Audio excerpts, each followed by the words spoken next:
Earth, our home for billions of years. But how will it all end? Scientists believe there are a few possibilities. One is the death of the sun. In about 5 billion years, our sun will expand into a red giant, scorching everything in its path. Eventually, it will collapse into a white dwarf, leaving Earth a frozen wasteland. Before that, disasters like asteroid impacts or supervolcanic eruptions could destroy most life. Or humanity might push itself to the brink with nuclear war or climate change. But hope remains.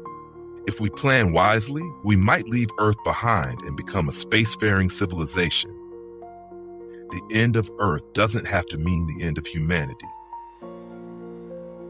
What do you think? Will we survive the end?